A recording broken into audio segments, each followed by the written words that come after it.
প্রিয় ছাত্রছাত্রী 5 to 10 exam solution and unit suggestion চ্যানেলে তোমাদের স্বাগত। আজ আমরা ক্লাস 9 ইতিহাস বিষয়ে ষষ্ঠ অধ্যায় দ্বিতীয় বিশ্বযুদ্ধ ও তারপর অধ্যায় 4 মার্কের অনুশীলনী এর প্রশ্নোত্তর ও বেশ কিছু অতিরিক্ত প্রশ্নোত্তর করব। আশা করি এর মধ্যে থেকেই তোমরা পরীক্ষায় কমন পেয়ে যাবে।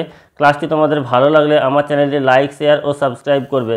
ক্লাসটিতে প্রশ্নের উত্তরগুলি তোমরা স্ক্রিনশট করে খাতায় লিখে নিও। নিচের প্রশ্নগুলির 7 থেকে 8টি বাক্যে উত্তর দাও। 3 নম্বর প্রশ্ন, ক্রিয়া পদ্ধতি গবেষণার পদ্ধতিটি সংক্ষেপে আলোচনা করো।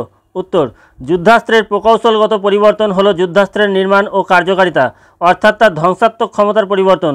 বৈজ্ঞানিক পদ্ধতিকে কাজে লাগিয়ে এমন সিদ্ধান্তে আসা যায় যার উপর ভিত্তি করে গবেষণার খোঁজকে প্রয়োগমূলক কাজকর্মে ব্যবহার করা যায়। এই পদ্ধতির নাম হলো ক্রিয়া পদ্ধতি গবেষণা।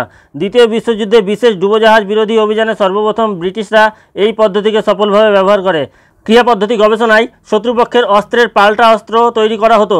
এই গবেষণার সাহায্যে বোঝা যায় কোন কোন অস্ত্র তৈরি করা অর্থহীন। ক্রিয়া পদ্ধতি গবেষণার প্রথম প্রয়োগ ঘটানো হয় রেডার বা বোমাদর্শন জাতীয় ব্যবস্থার ক্ষেত্রে।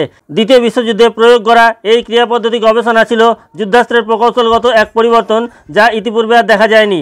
দ্বিতীয় বিশ্বযুদ্ধে আগের তুলনায় অনেক বেশি উন্নত বেশ কিছু বিধ্বংসী অস্ত্রের ব্যবহার হয়। স্বয়ংচালিত আগ্নেয়াস্ত্র, বোয়িং B-29 সুপার ফর্ট্রেস, পরমাণু ওয়াকি-টকি, জলে স্থলে সঞ্চালনকারী সামরিক পোত বা ডুক প্রভৃতির ব্যবহার দেখা যায়। দ্বিতীয় বিশ্বযুদ্ধে সবথেকে বিধ্বংসী যুদ্ধাস্ত্রের প্রয়োগ ছিল পরমাণু বোমা। দ্বিতীয় বিশ্বযুদ্ধকালে রেডিও আর ইলেকট্রনিক গবেষণা পদ্ধতির দ্রুত বিকাশ ঘটে। ব্রিটেনে ওয়াটসন ওয়াট এর প্রচেষ্টায় দ্বিতীয় বিশ্বযুদ্ধের দ্বিতীয় বছরে রেডার পর্দা তৈরি হয়। এর দ্বারা শত্রুপক্ষের বিমান হানা ঠেকানো সম্ভব হয়। অল্প দিনের মধ্যেই তৈরি হয় কোর ম্যাগনেট্রন। এই আবিষ্কারের ফলে যুদ্ধক্ষেত্রে অনেক নিখুঁতভাবে কোনো কিছুর অবস্থান জানা সম্ভব হয়। পথের সন্ধান করতে, আকাশ থেকে উপগ্রহ চিত্র তৈরিতে, উড়োজাহাজে আকাশপথ নিয়ন্ত্রণ করতে, বোমার পথ নিয়ন্ত্রণে এর ব্যবহার শুরু হয়। 4 নম্বর প্রশ্ন, উগ্র জাতীয়তাবাদের পরিচয় দাও ও এর প্রসার সম্পর্কে লেখো। অথবা উগ্র জাতীয়তাবাদ কীভাবে দ্বিতীয় বিশ্বযুদ্ধের পটভূমি রচনা করে। উত্তর, স্বদেশ ও স্বজনের প্রতি আকৃষ্ট হয়ে যখন জাতীয়তাবাদ যাত্রাভিমানে পরিণত হয় তখন তাকে উগ্র জাতীয়তাবাদ বলে। উগ্র জাতীয়তাবাদে নিজেদের সমাজ, সভ্যতা, সংস্কৃতি, জ্ঞান বিজ্ঞান সব কিছুকে শ্রেষ্ঠ এবং অন্য জাতির সব কিছুই হেয় করার প্রবণতা দেখা দেয়। উগ্র জাতীয়তাবাদের প্রসার বা দ্বিতীয় বিশ্বযুদ্ধের জন্য উগ্র জাতীয়তাবাদের দায়িত্ব। উগ্র জাতীয়তাবাদী জার্মান নেতা হিটলার ছিলেন হেরনভাগ তত্ত্বে বিশ্বাসী। এই তত্ত্ব অনুসারে বিশ্বে একমাত্র জার্মানরাই বিশুদ্ধ আর্য রক্তের অধিকারী। সেই কারণে বিশ্বে জাতিগতভাবে তারাই শ্রেষ্ঠ। কাজেই বিশ্বের অন্যান্য জাতির ওপর শাসন প্রতিষ্ঠা করার অধিকার একমাত্র জার্মানদের আছে।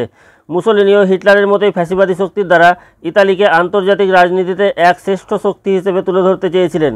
ইতালির নগ্ন উগ্র জাতীয়তাবাদী নীতির পরিণতিতে বিশ্বে যুদ্ধের আগুন জ্বলে ওঠে। দূর প্রাচ্যের দেশ জাপান তার উগ্র জাতীয়তাবাদী আদর্শে দগ্ধ করেছিল বিভিন্ন দেশকে। পরবর্তী সময়ে 1941 খ্রিস্টাব্দে 7ই ডিসেম্বর আমেরিকার হাওয়াই দ্বীপপুঞ্জের পার্ল হারবার বন্দর ধ্বংস করে জাপান তার আগ্রাসী জাতীয়তাবাদের পরিচয় দিয়েছিল। ব্রিটিশ লেখক হোমার লিউ অ্যাংলো স্যাক্সন জাতির শ্রেষ্ঠত্ব প্রতিষ্ঠা করেন। ক্লেমসো ও পয়েন্টকারে সহ ফ্রান্সের নেতাগণ ফরাসি ল্যাটিন জাতির শ্রেষ্ঠত্ব তুলে ধরে বলেন লাটিন সভ্যতার সঙ্গে টিউটনিক সভ্যতার সংঘর্ষ নিশ্চিত। তাই বলা হয় উগ্র জাতীয়তাবাদের বশবর্তী হয়ে জার্মানির পোল্যান্ড আক্রমণের মধ্য দিয়ে যে বিশ্বযুদ্ধের সূচনা হয় জাপানের পার্ল হারবারের আক্রমণের মধ্য দিয়ে তা ব্যাপক আকার নেয়।